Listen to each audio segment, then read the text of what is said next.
हाँ लिखिए। ममता की ओर से एक अरसे से हर वह काम किया जा रहा है जिससे केंद्र के साथ खटास बढ़े। समीक्षा बैठक से कन्नी काटने और प्रधानमंत्री को इंतजार कराने से ममता को क्या हासिल हुआ?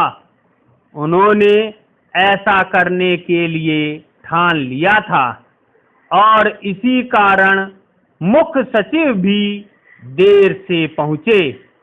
ममता का यह रवैया केंद्र राज्य संबंधों में और बिगाड़ पैदा करने का ही काम करेगा।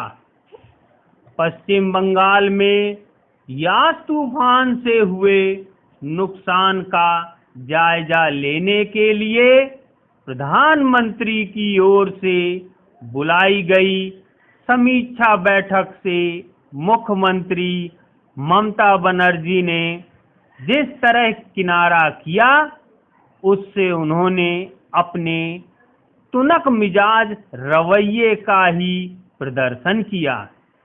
उन्होंने यह तुनक मिजाजी तब दिखाई जब प्रधानमंत्री समीक्षा बैठक करने खुद बंगाल पहुंचे थे। ममता इस बैठक में आधे घंटे देर से पहुंची और विधिवत बातचीत करने के बजाय तूफान से हुए नुकसान संबंधी कुछ कागज प्रधानमंत्री को सौंपकर चलती बनी। यह प्रोटोकॉल के साथ सामान्य राजनीतिक शिष्टाचार और राजधर्म के भी विरुद्ध है।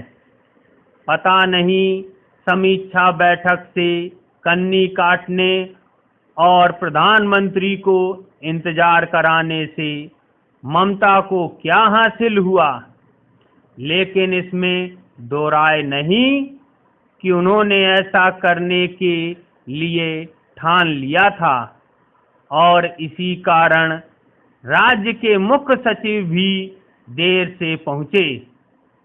बाद में ममता ने सफाई दी कि उन्हें इस बैठक के बारे में पता नहीं था, लेकिन इसके पहले वह यह कह रही थी कि उन्हें किसी और जरूरी बैठक में जाना था।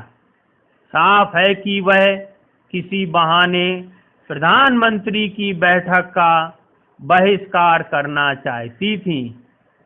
यह तर्क गले नहीं उतरता कि प्रधानमंत्री के साथ मुलाकात से भी जरूरी उनकी वह कथित बैठक थी जिसका जिक्र उन्होंने किया।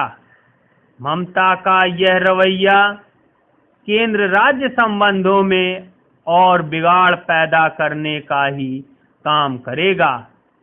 ममता बनर्जी भले ही संघीय ढांचे के पक्ष में बड़ी बड़ी बातें करें, लेकिन उनकी ओर से एक अरसे से हर वह काम किया जा रहा है जिससे केंद्र के साथ खटास बढ़े। वह प्रधानमंत्री की ओर से कोरोना संक्रमण पर बुलाई गई बैठकों से भी गैर हाजिर रह चुकी हैं।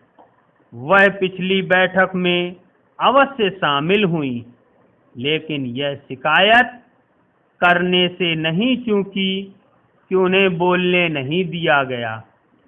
उन्होंने यह शिकायत इसके बावजूद की कि उस बैठक में जिलाधिकारियों के बोलने की बारी थी।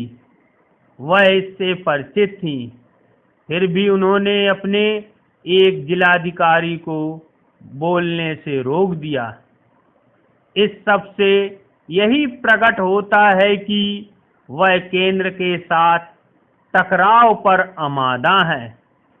सवाल है कि ऐसा करके वह किसका हित कर रही हैं? कम से कम अपने राज्य का तो नहीं ही कर रही हैं। माना जाता है कि उन्होंने समीक्षा बैठक से इसलिए कन्नी काटी क्योंकि उसमें राज्यपाल के साथ नेता प्रतिपक्ष शुभेंदु अधिकारी भी थे। उनसे पराजित होने के कारण उनके मन में कुछ क्लेश हो सकता है, लेकिन इसका यह मतलब नहीं कि वह राजधर्म का पालन करने से इनकार करें। किसी मुख्यमंत्री को यह शोभा नहीं देता कि वह प्रधानमंत्री की बैठक का उस तरह बहिष्कार करे जैसे ममता ने किया।